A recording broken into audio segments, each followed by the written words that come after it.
we're in a crisis across the board, right? I mean, that is obvious for everyone to see.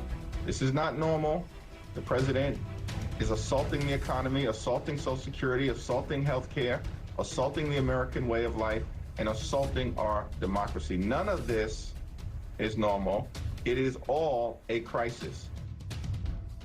That was House Democratic Leader Hakeem Jeffries, who joins me now. Leader Jeffries, thank you for being here. Let me get right at what you were saying, because I also heard you say that Republicans are breaking the economy and will own all of the damage that is being done to the American people. So what are Democrats going to do about it? Well, we're going to continue to make clear that the cost of living in the United States of America is too high. Donald Trump and Republicans promised to lower the cost of living. In fact, on day one, costs aren't going down, they are going up, and they are crashing the economy in real time, and in fact, driving us toward a recession. Democrats have a different vision. We want to build an affordable economy for hardworking American taxpayers, and we're ready to work with anyone in good faith to get that done, but that's not occurring in the Congress right now, which is why things are heading in a bad direction.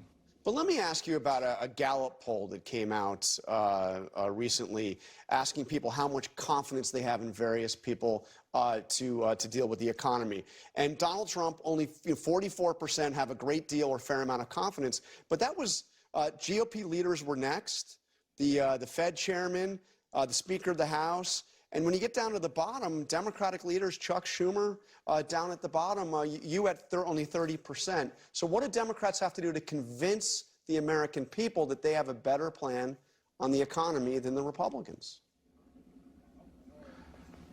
Well, this week, we'll be having a cost of living week of action, and we have to continue to talk to the American people about our plans. We recognize that housing costs are too high, grocery costs are too high, utility costs are too high, child care costs are too high, insurance costs are too high. America is too expensive. Now, Donald Trump is the president, and in terms of his approval as it relates to the economy, it was his biggest strength on January 20th. Now it's his greatest weakness. There are a variety of different polls that are out there, including most recently a Morning Consult poll that showed that congressional Democrats were actually trusted more than congressional Republicans on the economy for the first time in 4 years. We're going to continue to press our case on the economy, continue to press our case on protecting and strengthening Social Security, which is what we are committed to do. Republicans are trying to detonate Social Security as we know it, and certainly we're going to protect the health care of the American people. You've seen those huge crowds that Bernie Sanders and AOC have gotten at their Fighting Oligarchy tour. Is that where the energy of the Democratic Party is right now? Is it with the progressive left? Is that the direction the party's going to turn?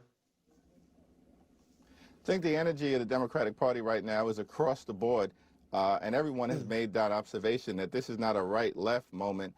It's a moment of right versus wrong, and we've got to be able to stand up to this assault that is underway, led by Donald Trump and his compliant Republicans in the House and in the Senate, an assault on the economy, on Social Security, on Medicaid, an assault on the Democratic way of life as we know it. I saw Senator Sanders said in an interview this week that he was skeptical of Kamala Harris, and he mentioned Joe Biden as well, and having a future in the National Democratic Party. He said, quote, "I think the future of the Democratic Party is not going to rest with the kind of leadership that we've had." Is he right? Do you think Democrats are looking for new leaders? I think what we've got in front of us in terms of politically is that we have to win the races that are up next. That's a governor's race in New Jersey and a governor's race in Virginia. Those two in November are going to be critically important. And we certainly have to win back control of the House of Representatives next year. Now, we're pushing back in the Congress, we're pushing back in the courts, and we're pushing back in the communities, including wherever there are special elections on the campaign trail. And in fact, Democrats are winning special elections month after month after month, including most recently a decisive one in Wisconsin earlier this month for the state Supreme Court. David Hogg, who I know you know, a vice chair of the Democratic National Committee, he's going to be joining us on the roundtable, and he is pursuing this effort to unseat some Democrats in safe seats through primary challenges.